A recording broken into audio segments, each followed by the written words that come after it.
Hello, good evening সবাইকে। আজকে হচ্ছে 2 জুলাই। তো আজকে আপনাদের সাথে আমি একটা ভিডিও শেয়ার করতে এসেছি। সেটা হচ্ছে আমার আপকামিং একটা ট্রিপ আছে, এবং সেটা যে সে ট্রিপ নয়, সেটা একটা স্পিরিচুয়াল ট্রিপ। আমার চেহারাটাকে একটু কাইন্ডলি ইগনোর করবেন, কারণ আমি জাস্ট ঘুম থেকে একটু উঠেছি, ভীষণ টায়ার্ড, মানে ঘুমিয়েছিলাম দুপুরে একটু, ওই জন্য চোখ ঠোকগুলো ফুলে গেছে। তো আমার যে আপকামিং ট্রিপটা আছে সেটা হচ্ছে অমরনাথ যাত্রা। আমি অমরনাথে যাচ্ছি এবার 2026। আমার যাত্রার ডেট হচ্ছে 12 জুলাই। তো এটা আমার জন্য, জুলাইটা আমার এমনিও বার্থডে মান্থ। তো এই বছর বার্থডেটা আমার খুব স্পেশাল, ভীষণ স্পেশাল। মানে আমি কোনোদিনও ভাবিনি যে আমি এই যাত্রাটা করতে পারবো, এই জার্নিটা আমার ভাগ্যে আছে। আমি এটা কোনোদিনও ভাবিনি, আমি জানতামও না যে এই যাত্রা কোনোদিনও আমার সাথে জুড়বে, আমাকে বাবা মহাদেব মানে ডাক দেবে। তো যাই হোক, ওনার অশেষ দয়া, আমার উপরে অশেষ কৃপা, তাই জন্য এই যাত্রার ডাক আমি পেয়েছি। এবং এই যাত্রা, আগে আমি বলি যে এই যাত্রাটা কিসের থেকে শুরু হয়েছে। আমার ছোটো কাকার ছেলে, আমার সবার মানে আমাদের বাড়ির সব থেকে ছোটো ছেলে, আমার সব থেকে ছোটো ভাই এবছর মারা গেছে। অনেকেই সেটা জানেন। 28 বছরের ছিল ভাই। তো ভাই মারা যায় ফেব্রুয়ারিতে, এবং খুব আশ্চর্যজনকভাবেই ভাইয়ের মৃত্যুর পর আমার মন ভীষণ অস্থির হয়েছিল, এবং মানে আমি ভীষণভাবেই, সবাই ভেঙে পড়েছিল, আমিও ভেঙে পড়েছি। এবং যেহেতু আমি একটু হয়তো জানি না, মানে আমি ভীষণই ভেঙে পড়েছিলাম। এখন অনেকটাই নিজেকে সামলে নিতে পেরেছি, ঠাকুরের অশেষ দয়া। তো যাই হোক, সেই ভাইয়ের মৃত্যুর পরে আমার মন এতটাই অস্থির ছিল, কোথায় গেলে শান্তি পাবো আমি ঠিক বুঝে উঠতে পারছিলাম না। তো হঠাৎ করেই আমি কিভাবে আমি যাত্রাটা করব সেটা দিয়ে আমি ডিটেলস যাচ্ছি না, কারণ সেটা একটা স্পিরিচুয়াল স্টোরি, সেটা সবাই বুঝবে না, এবং সবাইকে আমি সেটা বলতেও চাই না। যাই হোক, তো ডিসাইডেড হয় যে আমি অমরনাথ যাব। আমি ঠিক করি যে আমি অমরনাথ যাব। আমি কিচ্ছু জানতাম না, আমি সোলো ট্রাভেল করি, যেখানেই যাই আমি একাই যাই। আমি কিচ্ছু জানতাম না অমরনাথের সম্বন্ধে, কিভাবে যায়, কোথা থেকে কি করে না করে, কিচ্ছু জানতাম না। তো আমি একজনকে জিজ্ঞেস করি যে এরকম অমরনাথ আমি যাব, তো সে আমার সাথে যাবে কি না, যেতে পারবে কি না আর কি। কারণ প্রথমে তো তার কাছে আমি ডিটেলস চাই, এবং সে আমার কোনো বন্ধু নয়, সে আমার কোনো রিলেটিভ নয়, কেউ নয়। আমি তাকে চিনেছিলাম কুম্ভমেলা থেকে, কুম্ভমেলায় গিয়ে পরিচয় হয়েছিল। তো এবং সেও অনেক জায়গায় ঘুরেছে। তো যথারীতি আমি তাকে ব্যাপারটা জানাই যে এরকম আমার অমরনাথ যাওয়ার ইচ্ছা হয়েছে, তো কিভাবে কি করতে হয়, বা উনি আমার সাথে যাবেন কি না। তো উনি প্রথমে তো বলে যে এই মুহূর্তে ওনার অমরনাথের কোনো প্ল্যান নেই, কারণ উনি আউট অফ ইন্ডিয়া আছে, এবং তখনও মানে আউট অফ ইন্ডিয়া থাকারই ওনার সম্ভাবনা বেশি, আরও আগামী 6 মান্থস। আমি যখন জিজ্ঞেস করেছিলাম তখন প্রায় ফেব্রুয়ারির এন্ড, ভাইয়ের মৃত্যুর ঠিক পরপর। তো তখন উনি বলে আমাকে একটা লিঙ্ক দেয়। সেই লিঙ্কে গিয়ে বলে যে আপনি এখানে গিয়ে ডিটেলসটা জানুন কীভাবে কী হয়, আর ইউটিউবে সার্চ করুন, ইউটিউবে আপনি অনেক কিছু জানতে পারবেন। উনি যাত্রা করেছিলেন, ওনার এক্সপিরিয়েন্স উনি আমার সাথে শেয়ার করলেন, এবং কিভাবে কি করেছিলেন সব কিছু বলে দিয়েছিলেন। এবং তারপরে আমি ইউটিউবে দেখি প্রচুর ভিডিও। আমি গত 3 মাসে, মানে ধরুন আমি মার্চ থেকে প্রিপারেশান নিতে শুরু করেছি। ফেব্রুয়ারিতে ডিসাইড করেছিলাম যে আমি যাব, তারপরে মার্চ থেকে আমি প্রিপারেশান নিচ্ছি। মার্চ, এপ্রিল, মে, জুন, 4 মাস, 4 মান্থস ধরে আমি প্রিপারেশান নিচ্ছি। আমার বাড়ির লোককে আমি জানিয়েছি অনেক পরে, কারণ এই সব জায়গা বিশেষ করে এত কঠিন একটা যাত্রা, বিশেষ করে স্পিরিচুয়াল কিছু জিনিসপত্র সবাই লোকজনকে জানাতে নেই।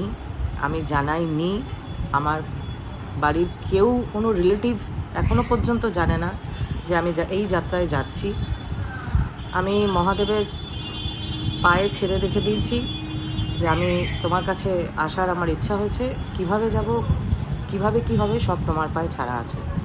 তো যাই হোক, তারপর থেকে অনেক রকমের প্রিপারেশান নিয়েছি, অনেক রকমের অনেক কিছু করেছি। আপনি এই ভিডিওতে আপনারা আস্তে আস্তে দেখতে পারবেন যে কিভাবে আমার মেডিকেল রিপ্রেজেন্টেটিভ মেডিকেল রেজিস্ট্রেশন হয়েছে, মেডিকেল সার্টিফিকেট পেয়েছি, কিভাবে আমি ডেট পেয়েছি। এই ভিডিওর শেষের দিকে এই ভিডিওতে আপনারা সব কিছু জানতে পারবেন।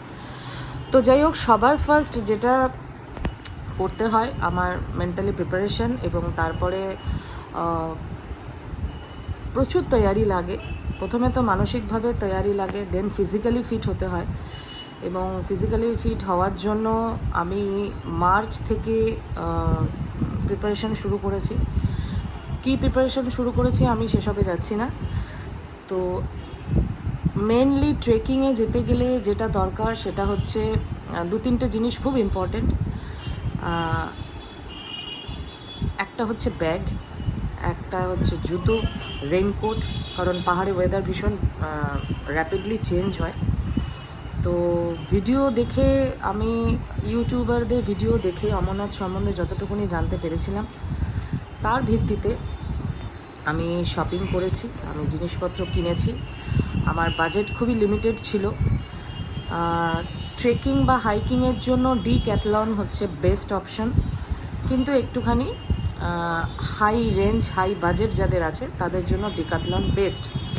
আমিও প্রথমে তাই ভেবেছিলাম আমি ডিক্যাথলনেই যাব, কারণ bag, waterproof bag, waterproof shoes, বিশেষ করে বরফের মধ্যে বা কাদাতে গ্রিপের জন্য, গ্রিপ যদি ভালো না থাকে, শু যদি স্লিপ করে আপনি হাঁটতে পারবেন না। কারণ আমার পুরো যাত্রাটা হবে কিন্তু পায়ে হেঁটে, এবং সেটা অনেকটা শুধুমাত্র অমরনাথ যাত্রায় আমি আসা যাওয়া মিলিয়ে আমি যদি আপনাদের বলি, প্রায় যে রুটে আমি যাব সেই রুটে আমাকে মোটামুটি প্রায় 32 থেকে 35 কিলোমিটার ওপরে চড়তে হবে পাহাড়ে, এবং তারপরে যখন আমি নামবো সেটা ধরে রাখুন প্রায় 15 থেকে 17 কিলোমিটার। তাহলে 35 আর 17 প্রায় 52 কিলোমিটার, 50-52 কিলোমিটার আমাকে কিন্তু পায়ে হাঁটতে হবে, ট্রেক করতে হবে, এবং সেটা পাহাড়ে। এবং তারপরে আমার বৈষ্ণব দেবী যাওয়ার ইচ্ছা আছে, সেটাও প্রায় ওরকম 14-15 কিলোমিটার। তারপরে ওখান থেকে আরেকটা জায়গায় যাব শিবখড়ি, সেটারও যে হাইট সেটারও প্রায় ওরকমই 13-14 কিলোমিটার। তো ওভারঅল যদি আমি দেখি তাহলে প্রায় ওদিকে হলো প্রায় 52, আর এদিকে হচ্ছে 52 আর 10 62 66, আর ওদিকে হচ্ছে 66-76, প্রায় 80 থেকে 82 কিলোমিটার কিন্তু আমার ট্রেকিং হবে। তো তার জন্য আমার যেটা সবথেকে আগে দরকার সেটা হচ্ছে একটা ভালো শু, ভালো ব্যাগ, রেনকোট, আর বাকি আদার্স অন্যান্য অনেক কিছু তো আছে। তো চলুন আর বেশি কথা না বলে আমি দেখে নিই যে আমি কি কিনেছি, আপনাদেরকে দেখাই কিভাবে কিনেছি, কোথা থেকে কিনেছি, কি জিনিস কিনলাম সেটা আপনাদেরকে দেখাচ্ছি। আচ্ছা, এইটা হচ্ছে আমার ব্যাগ। এটা প্রায় 45 লিটারের একটা ট্রেকিং ব্যাগ, এবং এইটা ওয়াটারপ্রুফ ব্যাগ 45 লিটারের।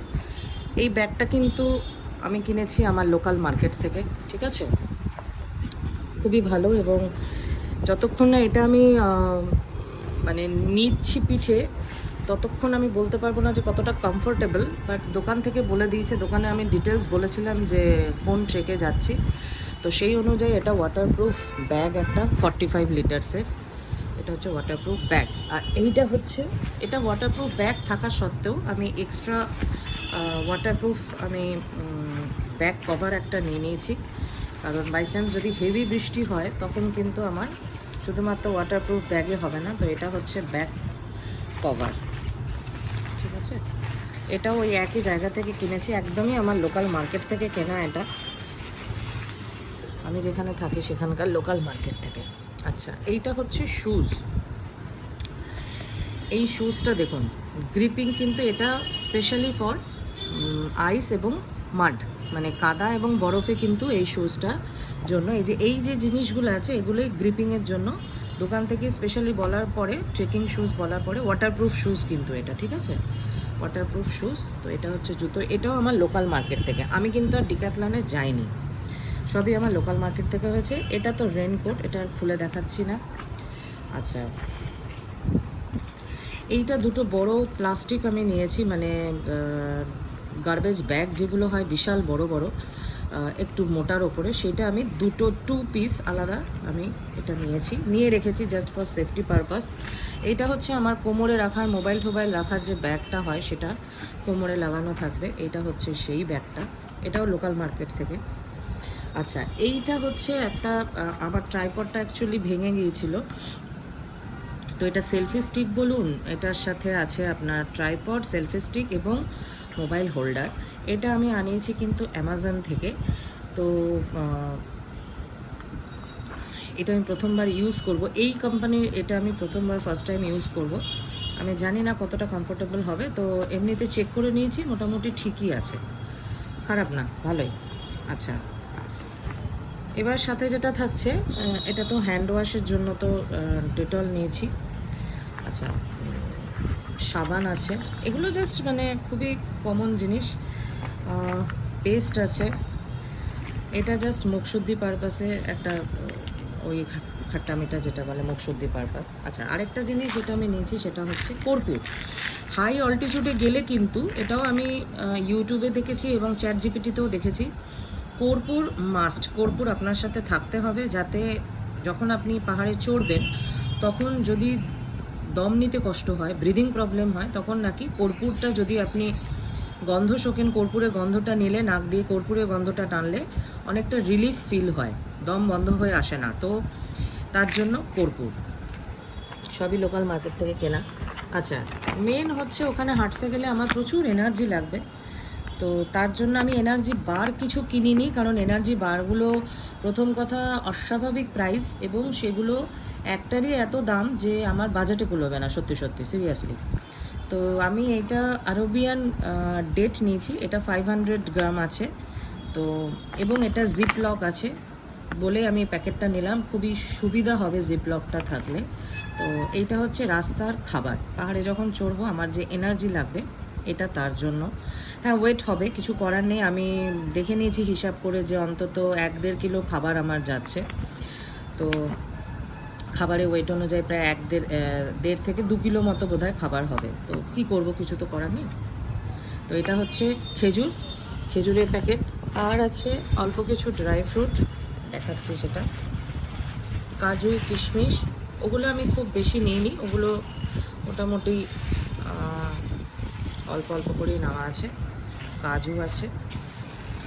আচ্ছা, এটা আছে আলমন্ডটা ভেজানোর জন্য আমি একটা ছোট ঢাকনি দেওয়া বাটিও নেব, মানে বক্সও নেব। এটা হচ্ছে কিশমিশ, আর আছে হচ্ছে গুড়টা আমি আর খুললাম না। গুড়ের সাথে আমার আরও 2-3টে খাবার এখানে অ্যাড হবে, সেটা হচ্ছে পিনাট আর হচ্ছে ছোলা, ভাজা ছোলা, মানে আপনার ড্রাই যে ছোলাগুলো থাকে, ভেজে রাখা খোসা ছাড়ানো যে ছোলাগুলো হয়, সেই ছোলা। তো এই হচ্ছে আপাতত আমার প্রিপারেশান। এছাড়া ওষুধপত্রের যে জিনিসগুলো সেগুলো আমি মানে ওষুধগুলো আপনাদেরকে দেখিয়ে দিচ্ছি, ওষুধগুলো আপনারা দেখুন যে কী ওষুধ আমি নিলাম। এবং আপনাদেরকে আরও একটা জিনিস আমি এই ভিডিওতে দেখাবো, সেটা হচ্ছে কি করে আমার মেডিকেল রেজিস্ট্রেশন হলো, কোথা থেকে হলো, কিভাবে আমি যাত্রা পারমিট পেলাম, সেটাও আমি এই ভিডিওতেই দেখাচ্ছি। আপনারা দেখতেই পাবেন, দেখতে থাকুন, আমার ভিডিওটা কন্টিনিউ করব। তো এই হচ্ছে আমার প্রিপারেশন। তো আগামী 8 তারিখ 8ই জুলাই আমি বেরোচ্ছি। আমার মোটামুটি সব কেনা হয়ে গেছে, যা যা আমার লাগবে। চেষ্টা করব যে ব্যাগটা যাতে অতিরিক্ত ভারী না হয়, কারণ ওখানে